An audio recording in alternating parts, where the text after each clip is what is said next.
Hello and welcome to Economic Forum, where we discuss different issues affecting our economy in Zimbabwe.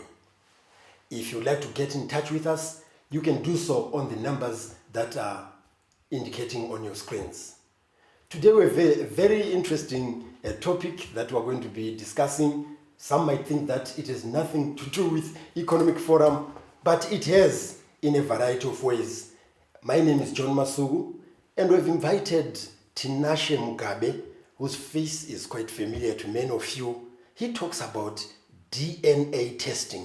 And today we want to discuss DNA testing with regards to business and the economy.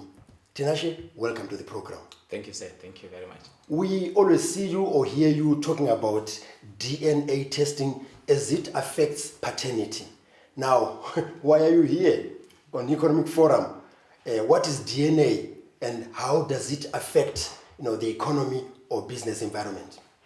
Let me start by saying that DNA simply means deoxyribonucleic acid. It's a scientific term that simply alludes to genetic makeup in relation to the offsprings and their relatedness. So when we talk about DNA, it's not a very minor topic. It's indeed a broad topic, and it plays a pivotal role in as far as the economy of any given country is anything to go by. That is, if we're looking at number one, from the agricultural sector.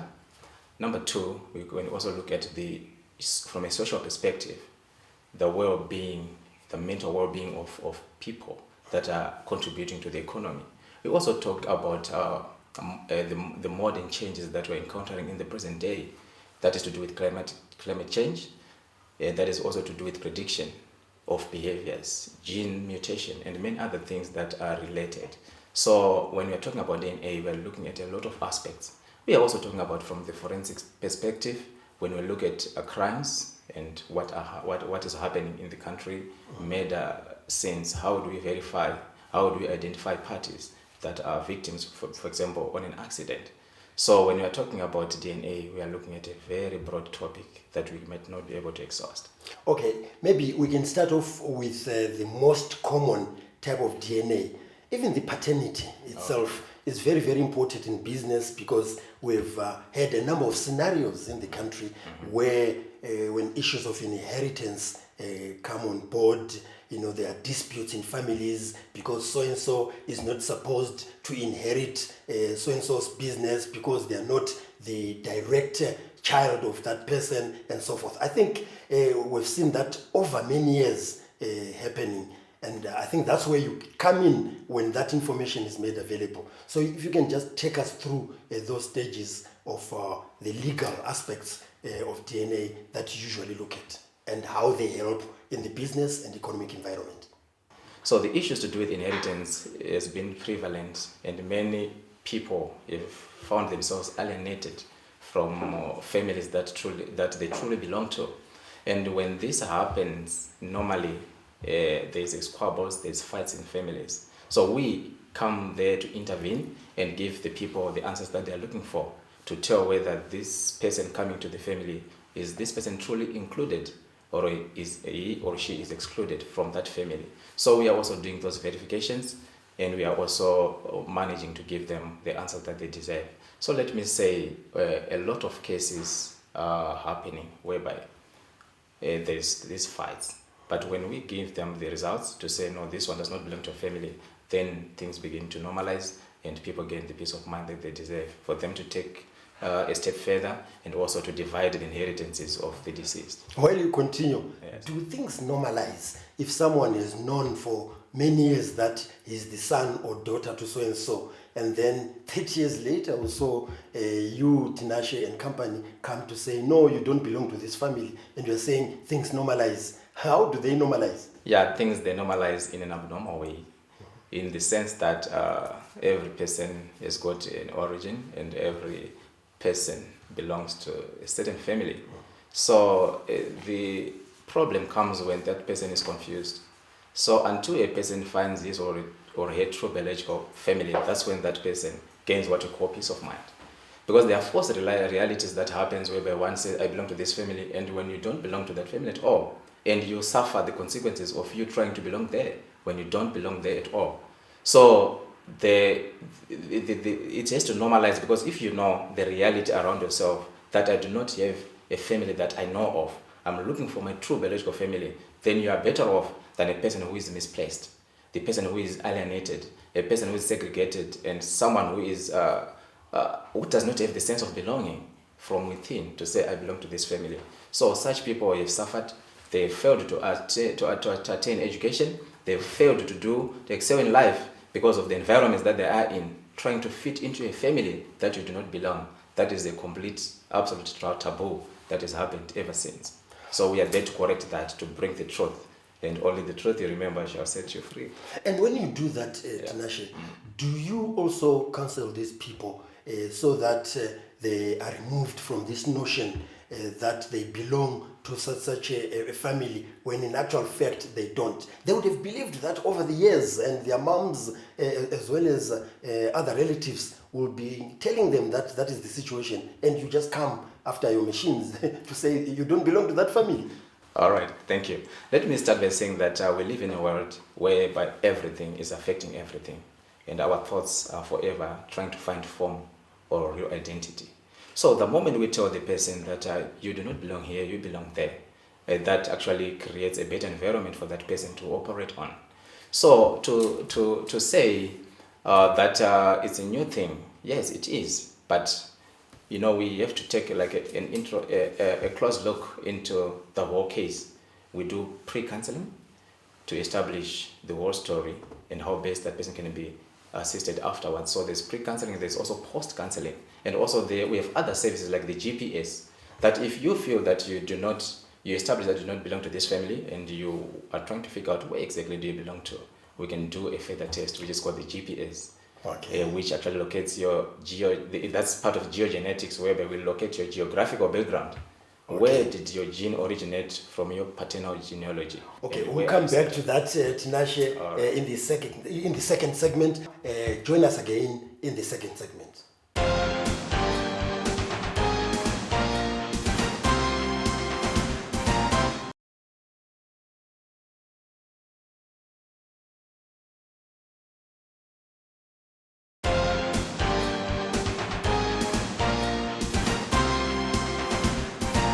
Welcome to this second segment of Economic Forum, where today we are discussing DNA testing, what effects it has on the businesses or on the economy in general.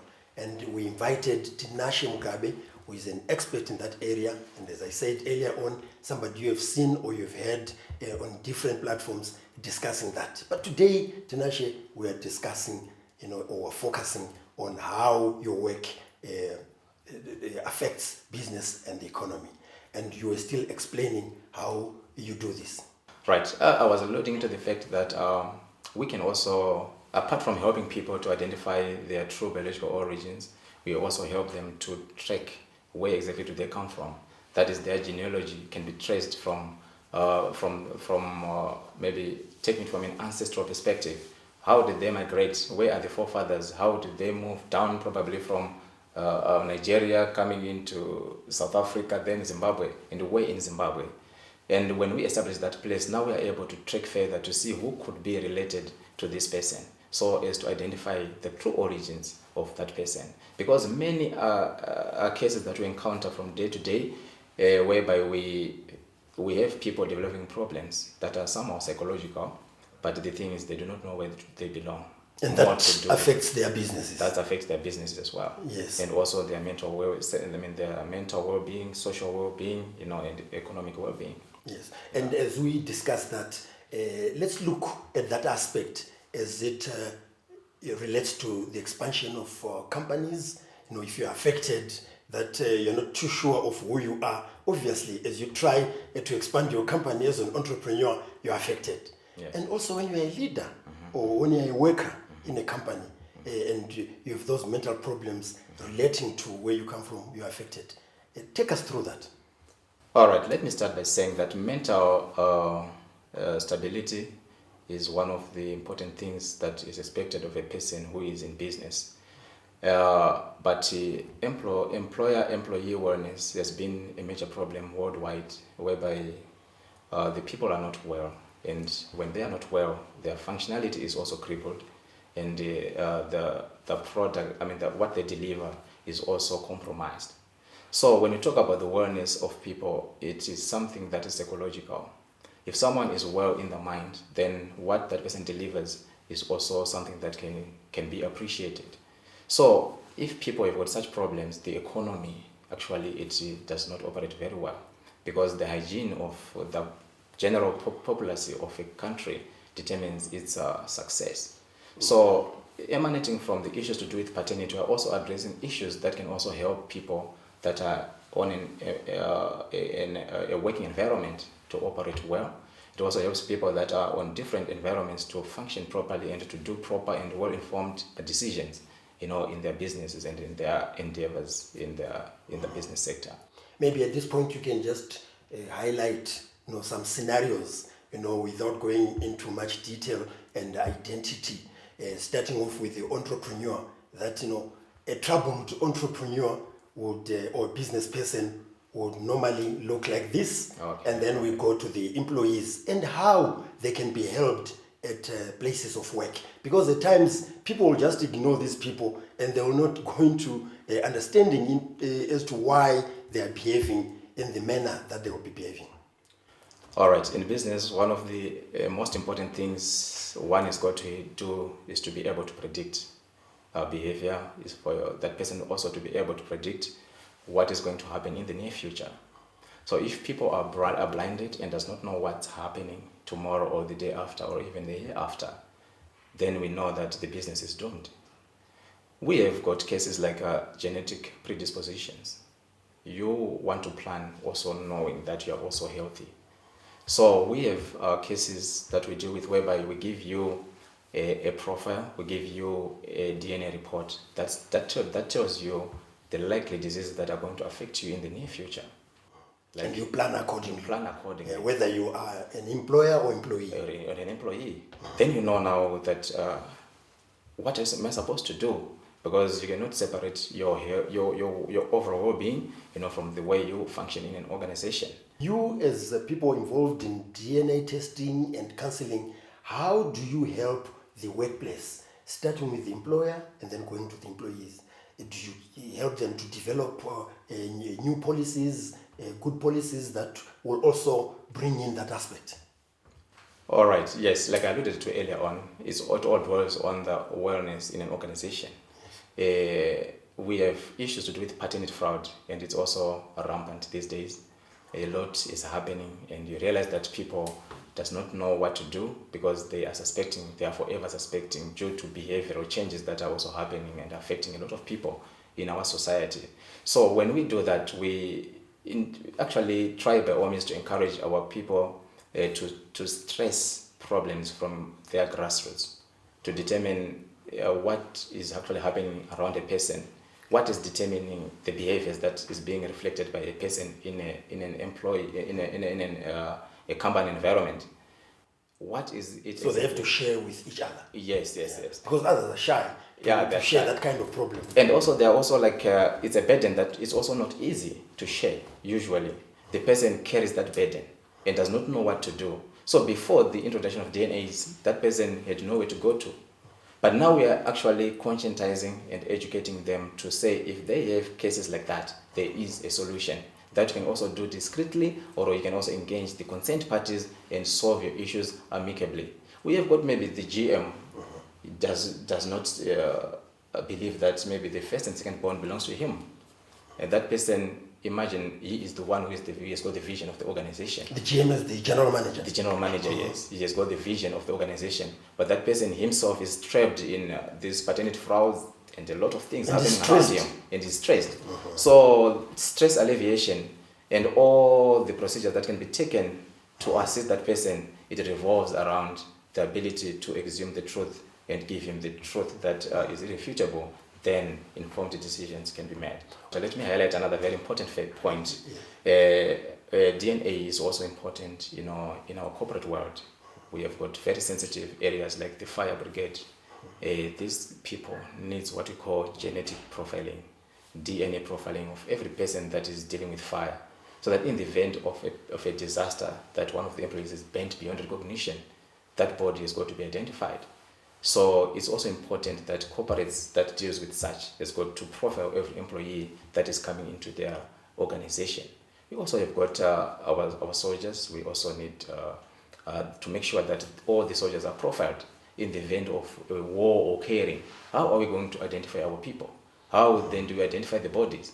In the event that there is bones lying there, if we don't have a profile or a database, how then are we going to handle all those issues? Look at the police with the forensic department. How then are we going to do investigations and so forth? So that is also very important and related to such field that I've highlighted. We'll stop there, Tinashe, for the time being, and we'll come back to the third and final segment where we're discussing DNA testing and how it affects the business and economic environment.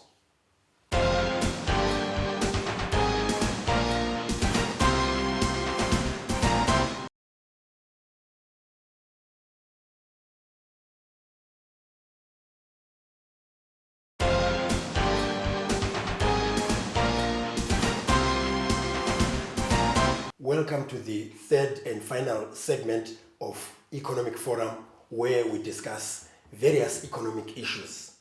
If you'd like to get in touch with us, you can do so on the numbers that are showing on your screen.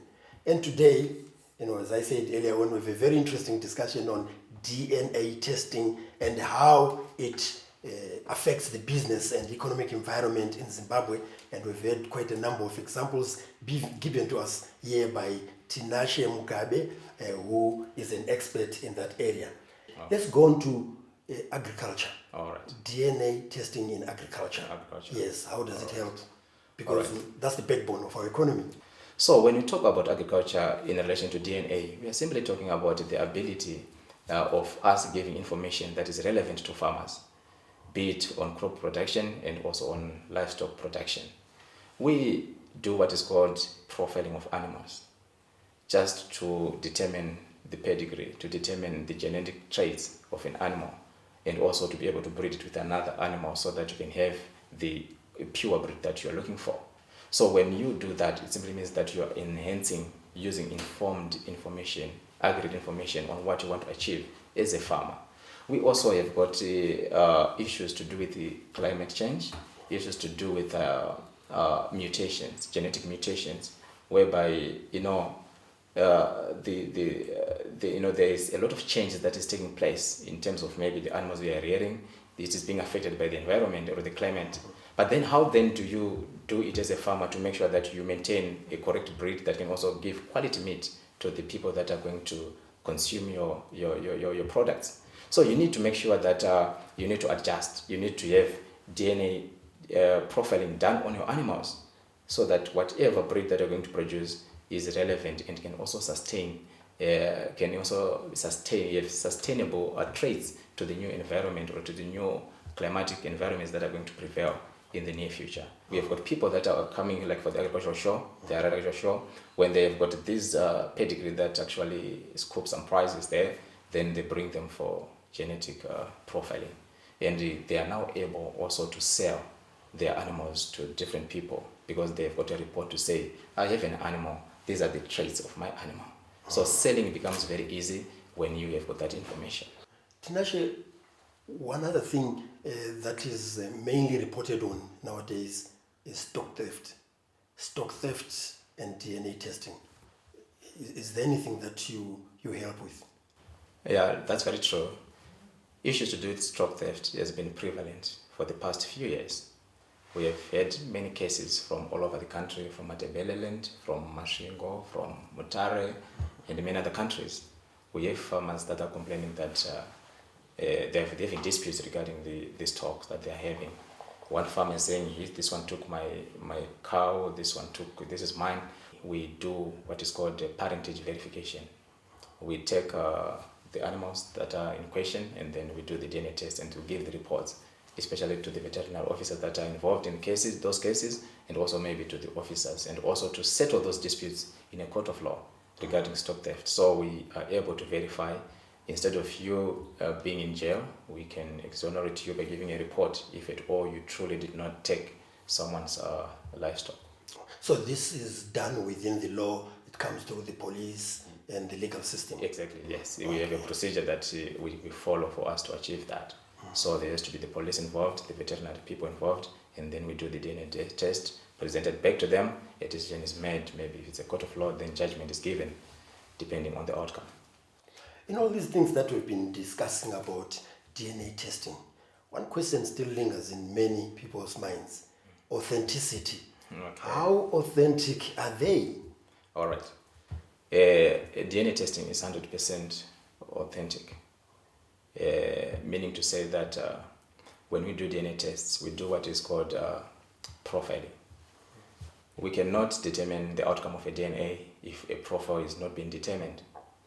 In other words, we request for a recollection of a DNA sample for a profile to be determined, and those DNA profiles are then matched. They are compared, and the DNA result comes out. So a DNA is more like a fingerprint, like I always say. So that fingerprint can never be altered. It can never be changed. It's unique to you. So the DNA tests are 100% accurate. Yes, yes. But we've had instances where people actually say, no, let's have a redo of this. It can be repeated 1,000 times, but the outcome remains. Let me also allude to the issue of people thinking that DNA results can be tampered with. Let me assist you by saying that these DNA results cannot be tampered with, meaning to say that the procedures that we take for us to collect a DNA sample, it requires that an ID be produced. So there's thorough identification of the people involved or participating in the DNA test. And when that is done, then a DNA test is run and the result then comes out. Issues to do with tampering is actually a corruption that would have happened probably on the people within the organization, to say that probably they've been bribed or something like that. But that is a very silly and an uncalled for and unethical behavior for an expert to do that, because imagine depriving people from their relatives, telling them that this is not your father, when that person is truly his or her biological father. That's a taboo and is tantamount to, I don't know what kind of a punishment that person deserves. So basically what I can say is when proper procedures are taken, identification is thoroughly done, then such will never be found in any DNA. Therefore, it becomes 100% accurate and decisions can be made based upon that report. And more to it is that legal DNA tests are also very strict, and we do it in a very strict way, in that even the DNA report that we provide is also notarized. And when it's notarized, it simply means it can be accepted in any court of law, be it nationally and internationally, and decisions that are major can also be made based upon the DNA result. Well, very informative program that we've had with you, Tinashe, where we have discussed, DNA testing beyond paternity tests that viewers are used to.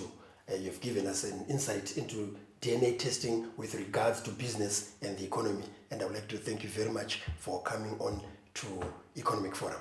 Okay, thank you, sir. I appreciate it. That was Tinashe Mugabe, who is an expert in DNA testing, who was discussing with us here how DNA testing affects business and economy. Until next time, this is John Masugu.